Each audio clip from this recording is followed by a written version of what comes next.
And నా block buster director Bobby గారిని మాట్లాడాల్సిందిగా కోరుకుంటున్నాం. అందరికీ నమస్కారం అండి. వచ్చిన మీడియా మిత్రులందరికీ.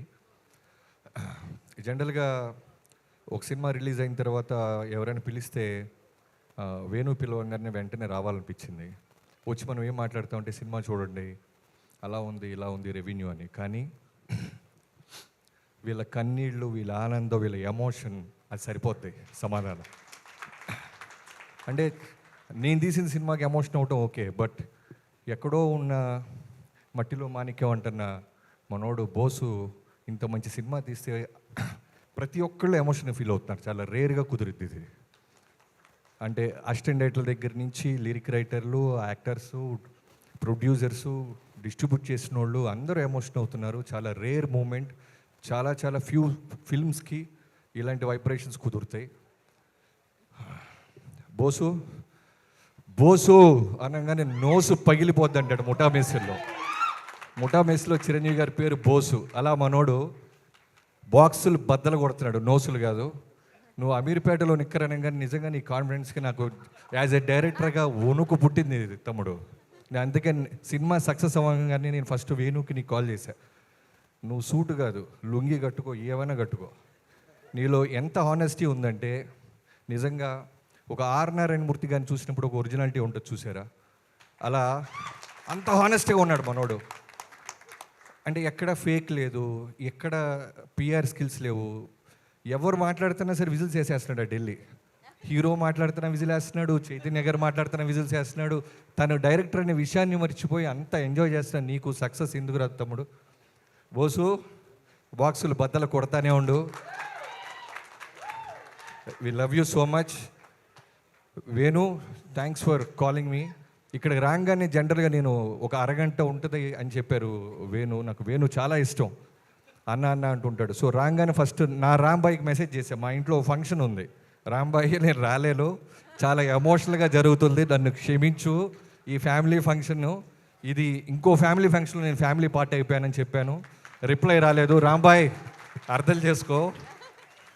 సో వేణు, జనరల్గా నేను గుంటూరులో ఉన్నప్పుడు సినిమాలు చూసి డైరెక్టర్ అవ్వాలని వచ్చి డైరెక్టర్ అయ్యాను, సినిమాలు చేస్తున్నాను. బట్ ఈ సినిమా ఈవెంట్కి వచ్చాను. ఈ సినిమా గురించి ఉన్న నేను ప్రొడ్యూసర్ అవ్వాలని అంత ధైర్యాన్ని ఇచ్చావు తమ్ముడు నువ్వు.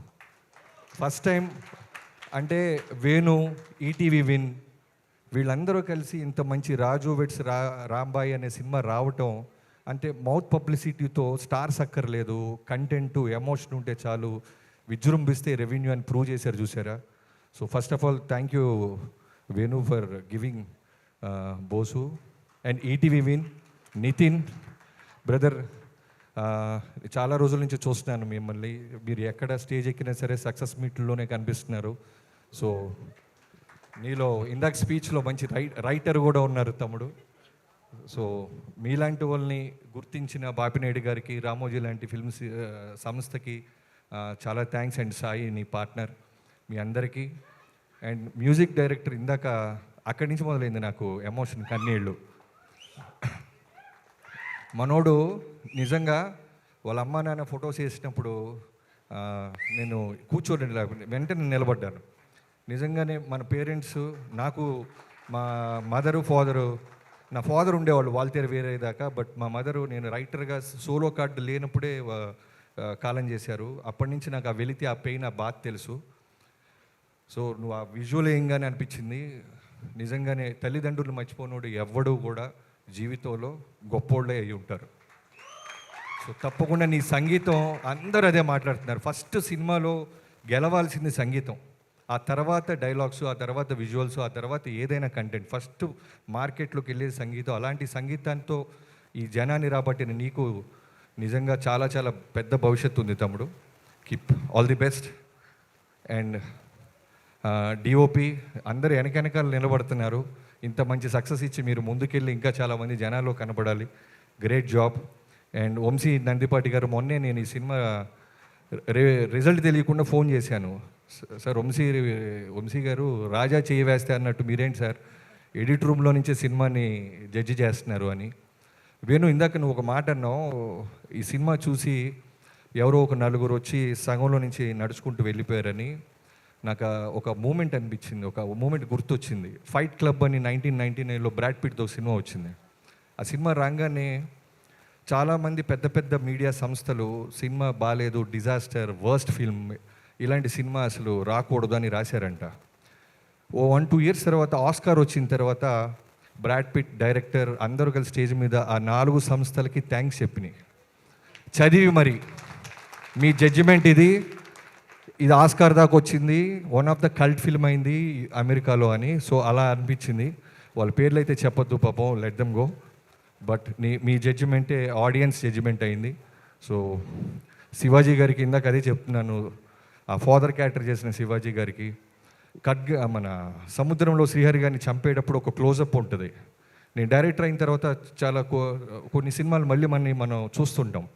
సో ఆ క్లోజప్లో ఒక సీనియర్ యాక్టర్ని శ్రీహరి గారిని చంపేస్తున్న ఒక కింద ఉన్న పోలీస్ ఆఫీసర్గా ఆయన భయాన్ని, క్షమించండి సార్ తప్పట్లేదు అనేదాన్ని, ఆ రెండు ఆయన చూపించిన క్లోజప్ నాకు ఎప్పటికీ బ్రెయిన్లో ఉండిపోయింది. ఇందాక ఆయన స్టేజ్ ఎక్కితే అదే కనిపించింది. అలానే అనిత గారు, మీ అందరూ ఎమోషనల్గా ఉన్నారు. అందుకే మా రాంబాయికి మెసేజ్ చేశా, అయితే ఇంట్లో తర్వాత లొల్లి అని. సో ఇంకెవరైనా మర్చిపోతే క్షమించండి. మిగతా ఆర్టిస్టులు అందరూ తర్వాత మేజర్గా అఖిల్, మీ అమ్మ నాన్న కానిస్టేబుల్, ఇందాక కోనా గారు అన్నట్టు కానిస్టేబుల్ కొడుకు మెగాస్టార్ పవర్ స్టార్ అయినట్టు ఎవరి అబ్బా సొత్తు కాదు, టాలెంట్ ఉంటే సరిపోద్ది. సో ఫోకస్డ్గా ఉంటే సరిపోద్ది. సక్సెస్ ఖచ్చితంగా ఏదో రోజు మనం వెతుక్కుంటూ వస్తానికి అఖిల్ కూడా వన్ ఆఫ్ ద రీజన్గా నిలబడ్డాడు. అండ్ రాంబాయి, నువ్వు భవిష్యత్తులో ఎన్ని సినిమాలు చేసినా రాంబాయి అంటే నువ్వే గుర్తొస్తావమ్మా. గ్రేట్ సావిత్రి గారితో నేను పోలుస్తున్నారంటే చిన్న విషయం కాదు. నిజంగానే టీజర్ చూసినప్పుడు, ట్రైలర్ చూసినప్పుడు ఎంత బాగా అనిపించిందంటే ఆ అమ్మాయి చాలా హానెస్టీగా ఉంది. ఈ 2 పాత్రలు నిజంగా ఆ ఒరిజినల్ లవ్ స్టోరీ ఉన్న క్యారెక్టర్లు వెతుక్కొని మీ ఇద్దరి దగ్గరికి వచ్చి అనిపించింది. So I wish you all the best. ఆగన్నా. సో తర్వాత చైతు గారు, నిజంగానే మా రవి గారు చెప్పినట్టు చచ్చిపోతే బాగుండనంత భయంకరంగా చేశాడంటే చిన్న విషయం కాదు. మీకు చాలా చాలా చాలా చాలా పెద్ద భవిష్యత్తు ఉంది మీకు, మీరు తడిగొట్టేసుకోవచ్చు హ్యాపీగా. సో ఇంకెవరైనా మర్చిపోతే క్షమించే. ఎడిటర్స్, అసిస్టెంట్ డైరెక్టర్స్ అందరికీ పేరు పేరున థ్యాంక్ యూ సో మచ్. ఈ సినిమా ఖచ్చితంగా చూడండి అని చెప్పాల్సిన అవసరాన్ని దాటేసింది. ఈ స్టేజ్ మీద ఉన్న ఆనందమే దీనికి పెద్ద సాక్ష్యం. I wish you all the best and keep growing. Thank you so much. అందరికీ మర్చిపోయింది, క్షమించు. ఫైనల్గా తమ్ముడు, నువ్వు పాటలు రాసినట్లేదు, యుద్ధం చేసినట్టుంది ఇందాక. అలా అగ్రెసివ్గా రాసావు పాటలు. సో తప్పకుండా మా చిరంజీవి గారి సినిమాలో కూడా మీరు రాస్తే మా పాటలు బాగుంటాయి అనిపించింది. అండ్ బోసు, నేను స్టేజ్ మీదే అడుగుతున్నాను, నా నెక్స్ట్ చేయబోతున్న చిరంజీవి గారి సినిమాలో నువ్వు ఒక క్యారెక్టర్ చేయాలి తమ్ముడు. బాస్తో చేయాలనిపించింది నాకు. ఎందుకంటే ఆ హానెస్టీ నాకు చాలా బాగా నచ్చింది. చాలా రేర్గా కనిపిస్తారు. ఓకేనా కాదా? ఓకేనా? Thank you so much. That's amazing. కాదు బాబీ గారు, మేము ఏదైనా అప్డేట్ బాస్ గారు cinema update boss is acting with boss, ఇది అప్డేట్. ఓకే, అరే ఓకే.